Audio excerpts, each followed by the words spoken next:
नमस्कार। इलेक्ट्रोहोपैथी के इस विशेष एपिसोड में आपका प्यारा दोस्त डॉक्टर श्रीवास्तव बस्ती से आपके बीच हाजिर है। जी हाँ दोस्तों, इलेक्ट्रोहोपैथी के चाहने वाले हमारे असंख्य साथियों, चिकित्सक भगवान का दूसरा रूप है। हम समाज की सेवा करते हैं, निस्वार्थ भाव में लगे रहें। हम चिकित्सा कार्य को धनार्जन के लिए न करें बल्कि समाज सेवा के लिए अपनाएं, तो शायद हमारा ये जो उद्देश्य है जीवन का ये सार्थक होगा। हम सभी चिकित्सा पद्धतियों के चिकित्सक साथियों से ये अपेक्षा करते हैं, आप समाज सेवा में मन लगा करके रोगी की सेवा एक चिकित्सक के हैसियत से करें, न कि एक बिजनेसमैन की तरह। क्योंकि बिजनेसमैन कभी भी चिकित्सक नहीं हो सकता और एक चिकित्सक कभी बिजनेसमैन नहीं हो सकता। इसलिए मेरा अनुरोध है कि आप मेरी भावनाओं को समझते हुए चिकित्सा कार्य में अपने आप को संलग्न करेंगे। कितनी आलोचनाएं झेली, कितने लोगों की गालियां सुनी, कितने लोगों ने मेरे हिम्मत को नीचे गिराने का प्रयास किया, लेकिन इसके बावजूद हमारे चाहने वालों की संख्या लगातार बढ़ती रही और आपका ये प्यारा दोस्त अपनी हिम्मत को बनाए हुए आपके साथ लगा रहा। मुझे याद आता है कि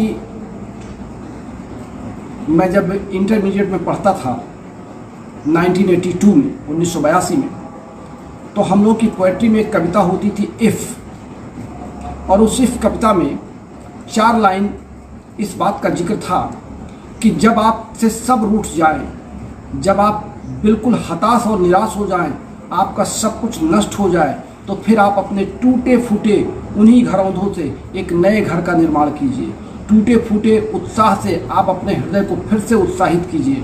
और शायद मैंने यही काम किया और फिर मैंने पुनर्जीवित किया इलेक्ट्रोहोपैथी की इस अविरल धारा जो आज तक आपके साथ बनी हुई है।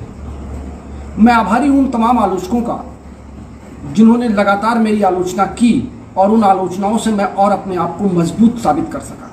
अपनी शुरुआत इस बात से करता हूँ कि हमारे पूज्य गुरुदेव, जिनकी फ़ोटो मेरे पीछे सदैव लगी रहती है, डॉक्टर रमाशंकर जी की, उनका एक आर्टिकल आया था 1984 में, जिसमें उन्होंने लिखा था इलेक्ट्रोहोपैथी एक क्रांति।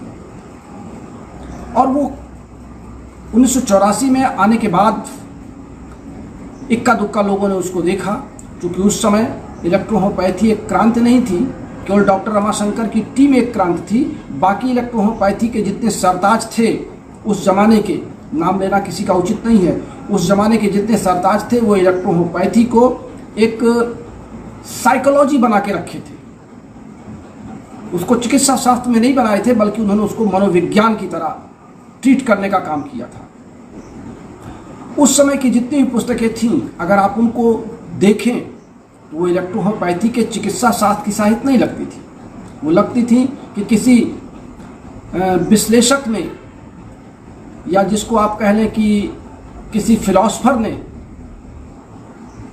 एक फिलॉसफी लिखी है। यानी इलेक्ट्रोहोपैथी की पूर्व की पुस्तकें अगर आपके पास बहुत ज़्यादा हैं, कोई भी पुस्तक आप किसी भी राइटर की ले लें, चाहे वो विदेशी राइटर रहे हों और चाहे वो अपने इंडियन राइटर रहे हों, उन्होंने इलेक्ट्रोहोपैथी को चिकित्सा शास्त्र की तरह या अन्य चिकित्सा पद्धतियों के आधार पे पुस्तकों को लिखने का क्रम नहीं दिया, बल्कि उन्होंने अपनी बातों को स्वयं में समाहित करते उसको एज ए साइकोलॉजिस्ट या एक साइकोलॉजिकल ट्रीटमेंट के आधार पर उन बुकों को प्रस्तुत किया। और यही कारण है कि लगातार इन किताबों से लोग भ्रमित होते रहे। इन किताबों को समझने में अगर उसके 4 पेज हम पढ़ते लगातार चले जाएं तो फिर कंफ्यूज होकर हमको पीछे पहले पेज पे आना पड़ता था। फिर पहले पेज पे हम नहीं समझे तो तीसरे पेज तक गए, फिर लौट के हमको बैक पे आना पड़ता था कि ये पन्ने या किताब ये लाइनें कहती क्या हैं। तो उस समय जब डॉक्टर रमाशंकर जी ने अपना आर्टिकल लिखा कि इलेक्ट्रोहोपैथी एक क्रांति, तो क्रांति नहीं थी बल्कि एक शांति के रूप में दब करके कुछ न्यूज़पेपर्स में और कुछ लोगों के दबी जुबान पर रह गई थी। लेकिन शायद डॉक्टर रमाशंकर जी की वो प्रेरणा थी जिसे मैंने स्वीकार किया 17 अप्रैल 2020 को और शुरू किया एक क्रांति। और वो क्रांति आज इलेक्ट्रोहोपैथी की क्रांति के वास्तविक स्वरूप में आपके सामने दिखाई पड़ रही है। या वो लोग देश के, आज मुझे इस बात का फक्र है कि इलेक्ट्रोहोपैथी विदेशों में गूंज रही है। मैं नाम बता सकता हूँ, मिसेस शशि गुप्ता, ये अमेरिका से हमको फ़ोन करती हैं और इनके पति बहुत गंभीर बीमारी से पीड़ित थे और लगातार अभी 1 महीने से इनकी दवा हो रही है। और उन्होंने हमको फ़ोन करके आज कहा कि मैं आपको बधाई देती हूँ कि हमारे अमेरिका के डॉक्टर जिन रोग पर फेल हो गए, वहाँ आपने हमको भारत से औषधि भेज के हमारे पति को 30% लाभ दिया है। 1 महीने में 30%। मैंने आशा की थी कि संभवतः 1 महीने में 5% या 10% या 12% लाभ होगा, लेकिन जब उन्होंने 30% की बात की तो मुझे लगा कि डॉक्टर रमाशंकर की आत्मा जो मेरे अंदर गूंज रही है, वो आत्मा आज वास्तव में इलेक्ट्रोहोम्योपैथिक क्रांति कर रही है। और उन्होंने आज फ़ोन करके कहा कि मुझे 2 महीने की मेडिसिन और भारत से प्रोवाइड कराइए। उनके एक साथी हैं पानीपत में, जो उनके रिलेटिव हैं, वो जाते हैं और बाई हैंड दवा वो लेकर के अमेरिका जाते हैं। पिछले बार भी मैंने ऐसे भेजा था। इसी तरीके से कनाडा से हमारे एक साथी जिन्होंने कहा कि मुझको 40% से अधिक लाभ हुआ है। तो ये इलेक्ट्रोहोम्योपैथी की औषधियों का कमाल। मैं इसमें कोई अतिशयोक्ति नहीं कर रहा हूँ, या सुनने वाले या हमारे जो आलोचक हैं वो ये कह दें कि अनिल श्रीवास्तव से फाँक रहे हैं। मैं फ़ोन नंबर दे सकता हूँ, आप उस फ़ोन कॉल पर बात कर सकते हैं। मेडिसिन कंपनी को वो दवाओं को सेंड करने का ऑर्डर भी रिप्लेस किया है कि चूँकि दवाएँ हमारे पास से कुरियर से जाने में दिक्कत होती है, मैं अपने संबंधित मेडिसिन कंपनी को दवाएं नोट कराता हूँ, पैकिंग वहाँ से करवा करके सीधे मैं बाहर की सप्लाई करवाता हूँ। देश के अंदर तो हमारे तमाम चिकित्सक हैं जहाँ पर वो अपनी दवाएं दे लेते हैं, लेकिन विदेशों में दवा जाने के लिए हमको मेडिसिन कंपनी का सहारा लेना पड़ता है। तो इलेक्ट्रोहोम्योपैथी के रोगी, और दिन भर में ऐसे बहुत से कॉल्स आते हैं। आज लगातार 4 दिन से कैंसर के रोगियों की बहुत फ़ोन कॉल्स आ रहे हैं और मुझे ताज्जुब इस बात का है, मुझे कहने में फिर संकोच होता है कि जहाँ पर एक तरफ इलेक्ट्रोहोम्योपैथी की क्रांति जारी है, जहाँ पर इलेक्ट्रोहोम्योपैथी के नाम पर लोग बिजनेस कर रहे हैं, बड़े बड़े पेटेंट बना करके उसको कह रहे हैं कि हमारे कैंसर का दर्द ठीक होता, मैं कैंसर स्पेशलिस्ट हूँ, मैं कैंसर के रोग ठीक करता हूँ, बड़े बड़े संस्थान खुल रहे हैं। और जब मैं अपने रोगियों को उनके पास रेफ़र करता हूँ और फ़ोन नंबर देता हूँ,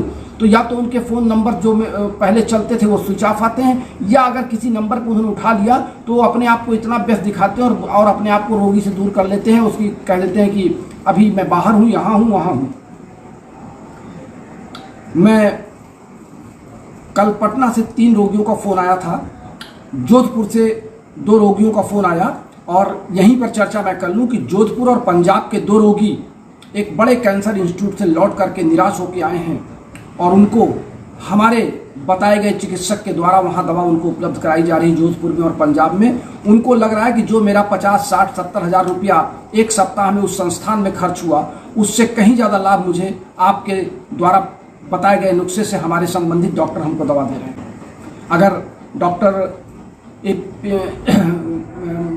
अशोक मौर्य जी लखनऊ के अगर इस समय लाइन पर होंगे तो वो सुन रहे होंगे। कल मैंने भी उनको भी एक रोगी रेफ़र किया था और उन्होंने भी कल उस रोगी को 15 दिन की दवा दी है। यानी कहने का तात्पर्य यह है कि डॉक्टर अनिल श्रीवास्तव एक मुहिम जो चलाए हैं कि हम इलेक्ट्रोहोम्योपैथी के नाम पे हमारे पास जितने भी फ़ोन कॉल्स आएंगे, मैं संबंधित चिकित्सकों को तत्काल रेफ़र करता हूं। मैं पहले तलाशता हूं कि इनमें से सीनियर डॉक्टर कौन होगा या रोगी की समस्या को हल करने वाला चिकित्सक कौन हो सकता है, क्योंकि इस मेरे मोबाइल में देश के हर जिले के 4 से 5 डॉक्टरों के फ़ोन नंबर्स हैं। मैं इन नंबरों का दावा करता हूं कि भारत सरकार जब कभी भी या हमारे आईडीसी कमेटी के सदस्य अगर जानना चाहें कि देश में इलेक्ट्रोहोम्योपैथी के वास्तव में चिकित्सक कहाँ कहाँ हैं, तो वो डॉक्टर अनिल श्रीवास्तव संपर्क करें। जिन लोगों की मोटी मोटी फाइलें 22 प्रतियों में जमा हुई हैं, जिसको मैंने एक नाम दिया है देख मोर छल्ला, और इस बात को स्पष्ट कर दूं कि प्रपोजलिस्ट की टीम 3 टुकड़ों में टूट गई। एक टीम ने 1 बजे के आसपास अपना प्रपोजल, अपने सारे प्रपत्र जमा किए, दूसरी टीम ने 2:20 में जमा किए, और तीसरी टीम 3 बजे के आसपास पहुंची। यानी लगातार 3 टुकड़ों में लोग गए, तीनों टुकड़ों में अपनी अपनी बातों को कहा।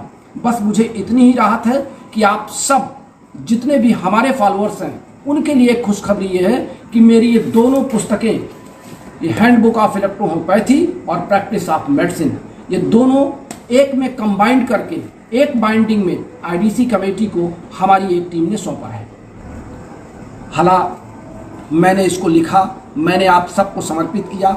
ये किताब दोनों इतनी लोकप्रिय हुई कि इसके लिए तमाम लोग छटपटाने लगे कि डॉक्टर अनिल श्रीवास्तव किताब इतनी क्यों बिक रही है। लेकिन आज मुझे लगता है कि इलेक्ट्रोहोम्योपैथी एक क्रांति के रूप में अगर मॉडर्न फैशन में 2015 से वहाँ किताबें जमा हैं। 2020 के बाद से कोई नई किताब आई नहीं है। 2020 के बाद यही 2 किताबें इलेक्ट्रोहोम्योपैथी में आई हैं। और अगर आईडीसी कमेटी को मॉडर्न टेक्नोलॉजी की चिकित्सा शास्त्र के आधार पर अगर कुछ देखना या समझना है तो मैंने कोशिश किया है अपनी इन दोनों किताबों में वो बातें रखने के लिए। और शायद इसीलिए उस टीम के सदस्यों ने हमारी दोनों किताबों का अध्ययन किया, देखा और तब समझा होगा कि इसे वहाँ तक देना चाहिए। उन्होंने इस किताब को देने के बाद मुझे बताया कि आपकी किताब वहाँ सबमिट की गई है। और मुझे खुशी हुई कि कम से कम मेरी भावनाओं को नहीं, डॉक्टर रमाशंकर जी की भावनाओं को, जो आज वो कहीं भी होंगे तो उनकी आत्मा को ये शांति मिल रही होगी कि उनकी एंजाइम्स थियरी को लोगों ने पसंद किया, पसंद करने के बाद प्रयोग किया। देश के हजारों साथी उस पर प्रयोग करके अपने रोगियों की सेवा कर रहे हैं। और आज भारत सरकार तक उनकी कही गई बात को डॉक्टर एल श्रीवास्तव के कलम के माध्यम से वहां पहुंचाया गया। मैं एक बार पुनः उन साथियों का इस क्लास के माध्यम से आभार व्यक्त करता हूं, अपने उन तमाम साथियों का। जो मैं उस कमेटी का कोई मेंबर नहीं हूं, मैं प्रपोजलिस्ट था। मेरा अलग प्रपोजल जो भारत सरकार को रजिस्टर्ड डाक से गया था, मुझे नहीं पता आज तक कि उसको स्वीकार किया गया या अस्वीकार किया गया। मुझे केवल रिसीविंग मिली कि मेरा वहां पहुंच गया।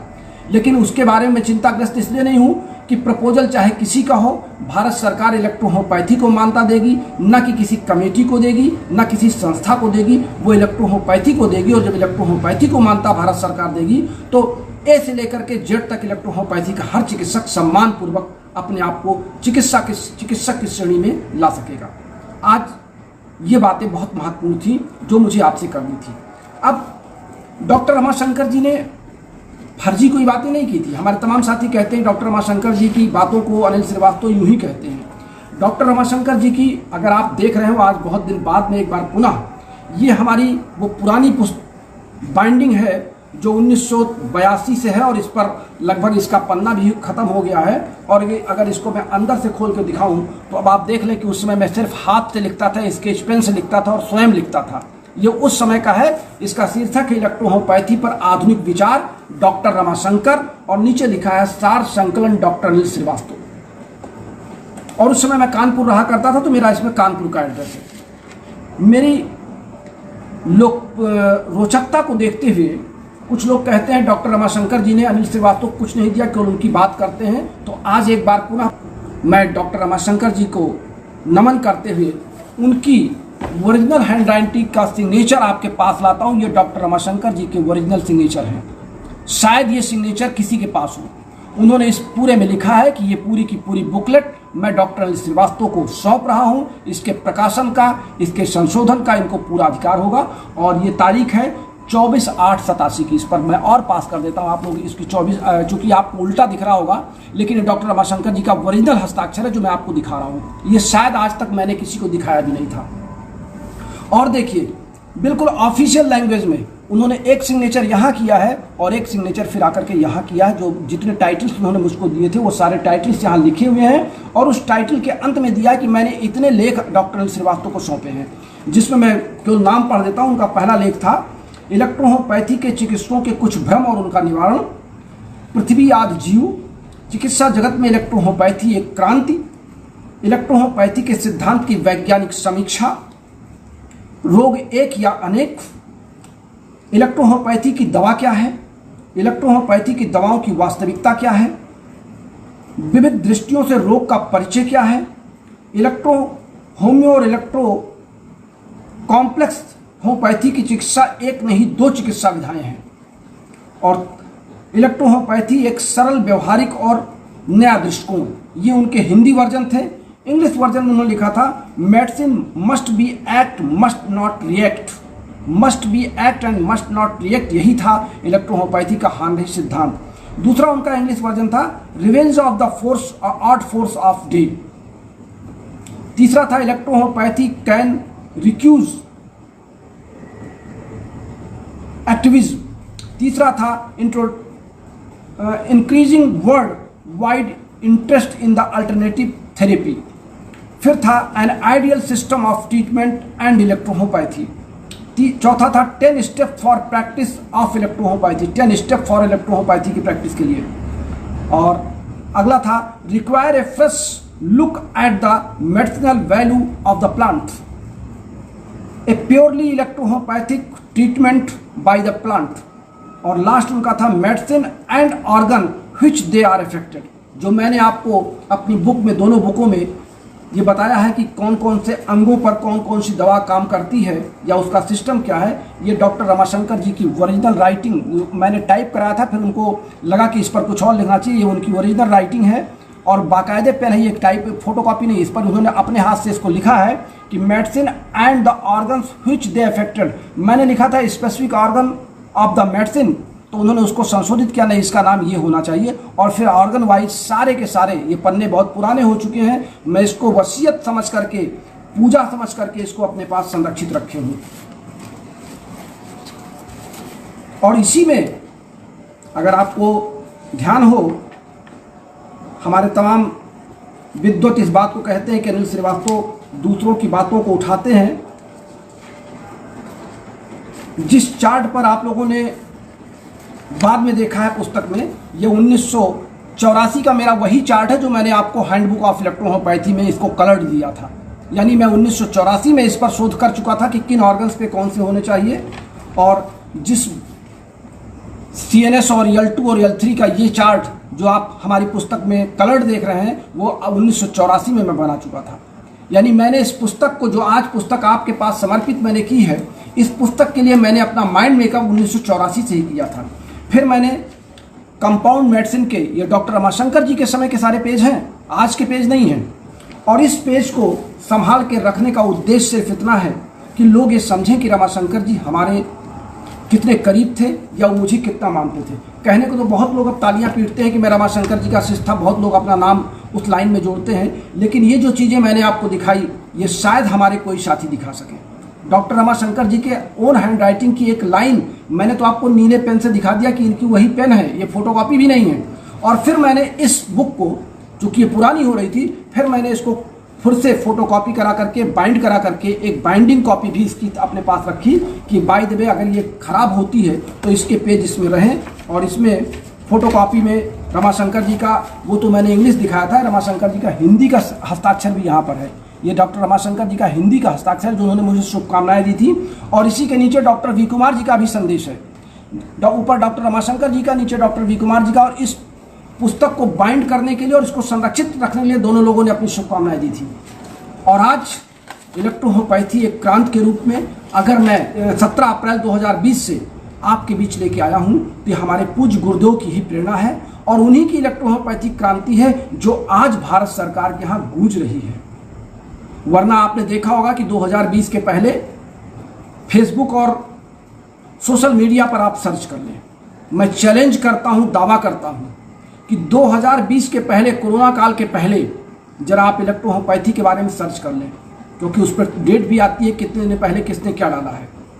अगर 1-2% मान सकता हूँ, कहीं पर मेरा ध्यान न गया हो या मैं उसको न देख पाया हूँ, 1-2% लोग 2016 से लेकर के या 2015 से या 2017 से लेकर के, जब से IDC कमेटी ने अपना काम शुरू किया, 3 साल तो उसका कार्यकाल बीत गया, 2017 से या 2018 से लेकर के 2020 के बीच के आप इलेक्ट्रोहोम्योपैथी की पोस्टें देख लीजिए। लोगों की कितना शर्माते थे, कितना डरते थे, कितना झिझकते थे कि इलेक्ट्रोहोम्योपैथी अगर हम फेसबुक पे बोल देंगे या सोशल मीडिया पर कर देंगे तो हमारे खिलाफ कार्रवाई हो जाएगी।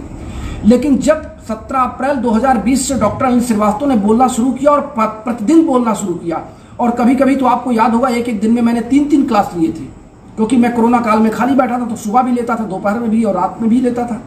जब लोगों ने देखा कि ये व्यक्ति इलेक्ट्रोहोम्योपैथी में लगातार अपने आप को आगे बढ़ा रहा है, तो पीछे से कुछ नए मुर्गे निकल के सामने आए और उन्होंने अपना जाल माल फैलाना शुरू किया, प्रोजेक्टर लगाना शुरू किया, डस्टर और चाक लेना शुरू किया।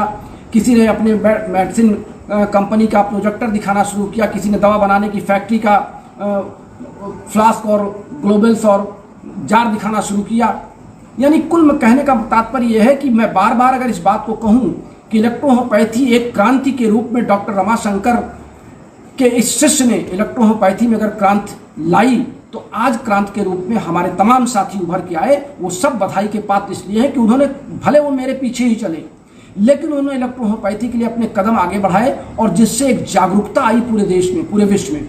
आज जितनी जागरूकता इलेक्ट्रोहोम्योपैथी के प्रति समाज की बढ़ी है, लोग पूछते हैं आप डॉक्टर अनिल श्रीवास्तव बोल रहे हैं, इलेक्ट्रोहोम्योपैथी के चिकित्सक? मैं कहता हूं जी हाँ, अपना परिचय बताइए। कितना गर्व होता है जब कोई व्यक्ति पूछता है कि आप डॉक्टर अनिल श्रीवास्तव इलेक्ट्रोहोम्योपैथ बोल रहे हैं। और एक जमाना था जब इलेक्ट्रोहोम्योपैथ कोई कहता तो लोग उसको बहाना बनाते थे, नहीं मैं इलेक्ट्रोहोम्योपैथ नहीं है, ये होम्योपैथी ही है, मैं होम्योपैथी का डॉक्टर हूँ। यानी लोग अपने आप को इलेक्ट्रो सबसे दूर रहते थे और कहते थे मैं होम्योपैथी का डॉक्टर हूँ। आज विभिन्न प्रकार की संस्थाएं अपनी वेबसाइट तैयार कर चुकी हैं। आज विभिन्न प्रकार की संस्थाएं अपने बड़े बड़े विज्ञापन दे रहे हैं इलेक्ट्रोहोम्योपैथी के। विभिन्न दवाई की कंपनियां अपने बड़े बड़े बैनर और होल्डर दे रही हैं कि हम इलेक्ट्रोहोम्योपैथी दवाएं बना रहे हैं। लेकिन ये क्रांति अगर आई है तो इसका सारा का सारा श्रेय डॉक्टर रमाशंकर जी को जाता है, क्योंकि उनकी आत्मा अभी भी भारत में तड़प रही है जब तक मान्यता न मिल जाए। क्योंकि इलेक्ट्रोहोम्योपैथी को वैज्ञानिक नजरिए से, वैज्ञानिक दृष्टिकोण से देख करके उन्होंने इस बात को साबित किया कि इलेक्ट्रोहोम्योपैथी की औषधियां पौधों की जीवित कोशिकाओं की एंडो एंजाइम्स हैं, और एंडो एंजाइम्स स्वतः बनती हैं जब उनका काम होता है, और अगर काम नहीं हो रहा है तो वो स्वतः सबसाइड कर जाती हैं फीडबैक मैकेनिज्म के द्वारा। ये वैज्ञानिक सिद्धांत हमारे पूर्वज के सीनियर साथियों ने नहीं अपनाया। वो तो बार बार सिर्फ इतने कह रहे हैं ये तो आर्ट फोर्स है, ये तो सूर्य की ऊर्जा है, और आजकल तो जैव ऊर्जा की चर्चा चल रही है। और मैं ये भी बता दूं कि जैव ऊर्जा की चर्चा करने वालों को न तो आईडीसी ने पूछा, न भारत सरकार ने ही पूछा, बस केवल अपने तक वो सीमित रह गए। और शायद इसलिए सीमित रह गए कि उन्होंने अपनी एक जिद ठान ली कि वो अपने सिद्धांत को बदलना नहीं चाहते हैं, वो किसी और की बात को समझना नहीं चाहते हैं। लोगों को ये भी हो सकता है कि डॉक्टर अनिल श्रीवास्तव के ऊपर भी यही बात लागू हो सकती है कि वो अपनी बात को किसी के सामने नापसंद नहीं करना चाहते हैं या अपनी बात को ही आगे रखना चाहते हैं। तो मैं अपनी बात को आगे इसलिए रखना चाहता हूं कि मैं कहता हूं कि ये विज्ञान के आधार पर साबित है। ये एंडो एंजाइम से इनको लैब में चेक नहीं किया जा सकता। एंडो एंजाइम्स नहीं बल्कि एक्सो एंजाइम लैब में बनाए जा सकते हैं, लेकिन एंडो एंजाइम नहीं बनाया जा सकता। 1 लाख से 20 लाख एंजाइम्स अगर आपस में मिला दिए जाएं तो वो एंजाइम्स एक दूसरे से प्रतिक्रिया नहीं करते, इसलिए किसी पौधे का किसी पौधे पर रिएक्शन नहीं होता। इसीलिए इलेक्ट्रोहोम्योपैथी में हम एक दवाओं में 10-10 पौधे, 15-15 पौधे मिला लें तो उसका कोई फर्क नहीं पड़ता। इसीलिए हम इलेक्ट्रोहोम्योपैथी में जब कंपाउंड मेडिसिन बनाते हैं तो एक दवाओं के साथ हम 4-4, 5-5 दवाओं का मिक्सअप करते हैं, तो वो इसीलिए कार्य कर जाती हैं क्योंकि वो एंडो एंजाइम्स हैं, और एंडो एंजाइम्स कभी भी आपस में प्रतिक्रिया नहीं करते हैं। और ये हार्मलेस इसीलिए हैं क्योंकि एंजाइम्स का प्रयोग सिर्फ प्रतिक्रियाओं को प्रेरित करना है, न कि प्रतिक्रियाओं में भाग लेना। हमारे तमाम साथी कहते हैं कि इलेक्ट्रोहोम्योपैथी की जो इलेक्ट्रिसिटीज है वो रिएक्शन करती है। मैं इस बात के बारे में भी चर्चा करूंगा कि इलेक्ट्रिसिटीज भी रिएक्शन नहीं करती, बल्कि इलेक्ट्रिसिटीज का काम क्या है इसको लोग समझ नहीं पा रहे हैं। हमारी 5 इलेक्ट्रिसिटीज अगर हम किन्हीं दवाओं के साथ उसको मिलाते हैं तो उन दवाओं की एक्टिविटीज पर नियंत्रण करती है, न कि ऑर्गन पर। इसीलिए इलेक्ट्रोहोम्योपैथी की इलेक्ट्रिसिटीज का भी कोई एंटी रिएक्शन नहीं है।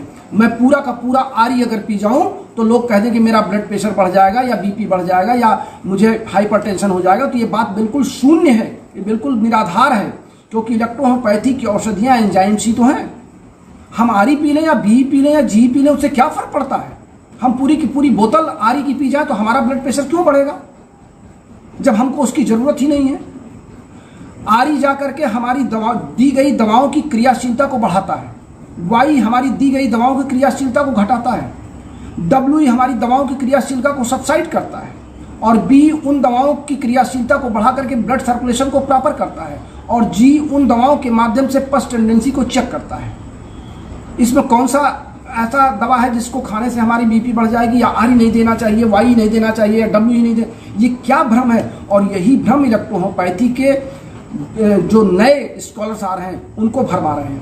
पिछले वाले तो चूंकि होम्योपैथी के मदर टिंचर का प्रयोग कर रहे हैं तो उनको तो डर लगता है कि कहीं आरी में हमने ये मदर टिंचर मिलाया है, कहीं ऐसा ना हो, ज़्यादा हो जाए तो रिएक्शन हो जाए, छाले पड़ जाए, मुंह में आ जाए। लेकिन अनिल श्रीवास्तव ये दावा करते हैं कि अगर इलेक्ट्रोहोम्योपैथी की दवा है तो चाहे वो एसेंस हो, मदर D3 की दवा हो या इलेक्ट्रिसिटी हो, इसका कोई साइड इफेक्ट नहीं होगा। और यही इलेक्ट्रोहोम्योपैथी की वैज्ञानिक समीक्षा है जो डॉक्टर रमाशंकर जी हम लोगों को समझाया करते थे, हम लोग उनसे माना करते थे। जैसे मैं सदैव कहता हूं कि हमारी टीम में मैं, डॉक्टर अशोक शुक्ला, डॉक्टर सरिता सिंह, डॉक्टर संजय निषाद, ये हम 4-5 लोगों की टीम थी। सब लोग अलग अलग समय पे उनके पास गए, लेकिन चूंकि एक ही गुरु से हम लोगों ने पढ़ा, हम और डॉक्टर सरिता और डॉक्टर अशोक तो एक साथ गए, लेकिन संजय निषाद के साथ कुछ और लोग साथी थे जो बाद में गए हमारे आने के बाद। तो कुल मिलाकर के सभी लोग डॉक्टर रमाशंकर जी के ही शिष्य कहे जाएंगे। अब किसने कितना पाया गुरु से, ये शिष्य के अपने रखने की कैपेसिटी है, अपने रखने की क्षमता है। और गुरु ने किसको कितना दिया, ये गुरु की अपनी सामर्थ्यता है, या गुरु की अपनी, जिसको कह सकते हैं गुरु का अपना सोचना है, या गुरु का अपना आशीर्वाद है। तो आज मैंने आपको इलेक्ट्रोहोम्योपैथी एक क्रांति के बारे में इसमें क्लास पर आप सबका ध्यान आकर्षित किया। ये भी बताया कि हमारी ये दोनों पुस्तकें, हैंडबुक ऑफ इलेक्ट्रोहोम्योपैथी और प्रैक्टिस ऑफ मेडिसिन, जो लगातार आपकी मांग पर मैंने इसको लिखा, आपको समर्पित किया। देश विदेश में ये दोनों किताबें मंगाई जा रही हैं और दोनों ही एक दूसरे के पूरक हैं। जिसने हैंडबुक नहीं पढ़ा वो प्रैक्टिस ऑफ मेडिसिन में उलझ जाएगा। इसलिए नए साथियों से बार बार अनुरोध करता हूं कि आप दोनों बुक मंगा करके पढ़ें, क्योंकि ज़्यादातर साथियों ने हैंडबुक ऑफ इलेक्ट्रोहोम्योपैथी मंगा लिया है, साथ ही उनको प्रैक्टिस ऑफ मेडिसिन तुरंत समझ में आ रही है। लेकिन जो नए साथी हैं सिर्फ प्रैक्टिस ऑफ मेडिसिन मंगाना चाहते हैं, उनके लिए यह सार्थक नहीं है, उनको दोनों पुस्तकें मंगानी चाहिए। और IDC से भी मैं अपेक्षा करता हूँ कि वो इलेक्ट्रोहोम्योपैथी के बारे में गंभीर हो जाए और इलेक्ट्रोहोम्योपैथी पे अपने पॉजिटिव विचार सदन के सामने या भारत सरकार के स्वास्थ्य मंत्रालय के सामने रखें। मैं उन सभी साथियों का आभार व्यक्त करता हूं जिन्होंने मेरी इस पुस्तक को IDC के समक्ष ले जाने का बीड़ा उठाया। मैं आशान्वित हूं कि इलेक्ट्रोहोम्योपैथी का दिन स्वर्णिम है। आने वाला समय इलेक्ट्रोहोम्योपैथी के लिए कारगर होगा। आप सबको बधाइयाँ देता हुआ चलते चलाते अपना phone call number, WhatsApp number आपको बता दूं 9793252355। हमारा फ़ोन पे नंबर है 9450563748। हमारा पेटीएम नंबर है 7905882569। आप इन दोनों नंबरों पर हमारी हैंडबुक ऑफ इलेक्ट्रोहोम्योपैथी या प्रैक्टिस ऑफ मेडिसिन, जो भी आप जैसे मंगाना चाहें। हैंडबुक ऑफ इलेक्ट्रोहोम्योपैथी हमारी 1650 की और प्रैक्टिस ऑफ मेडिसिन हमारी 1350 की है। दोनों बुक अगर आप एक साथ मंगाते हैं तो आपको मात्र 2800 रुपये देने हैं, क्योंकि हम पैकिंग सिर्फ एक करेंगे तो आपके एक बुक का पैकिंग चार्ज कम हो जाएगा। यहाँ पर कोई बेईमानी नहीं, पूरी ईमानदारी बरती जा रही है। मैंने इलेक्ट्रोहोम्योपैथी की इन किताबों को बिजनेस के लिए नहीं लिखा है। मैंने इलेक्ट्रोहोम्योपैथी में क्रांति लाने के लिए पुस्तक आप तक भेजी है। चूँकि पुस्तक में समय लगा है, पैसा लगा है, इस नाते इसका दाम भी है और कुछ मेरे पसीने की मेहनताना जरूर है। इसलिए अब आप सबको बहुत बहुत शुभकामनाएं, बहुत बहुत बधाई। मैं तो उन सबका शुक्रगुजार हूँ और मैं बार बार ये कहता हूँ कि आप मुझे अपना मित्र समझें, गुरु ना समझें, जो मुझसे उम्र में बड़े हैं। और लगभग हमारे 80% साथी हमसे उम्र में बड़े हैं। ये 5 किताबें और पैक हैं जो कल या परसों पोस्ट ऑफिस से निकलेंगी। तो लगातार इस किताबों की मांग जारी है। तो यही है इलेक्ट्रोहोम्योपैथी क्रांति। इलेक्ट्रोहोम्योपैथी की क्रांति के इस पूर्ण चैप्टर को यहीं क्लोज करते हैं। फिर मिलते हैं अपने अगले क्लास में, किसी नए विषय पर आपसे चर्चा होगी। तब तक के लिए अपने प्यारे दोस्त डॉक्टर श्रीवास्तव को इजाजत दीजिए। नमस्कार।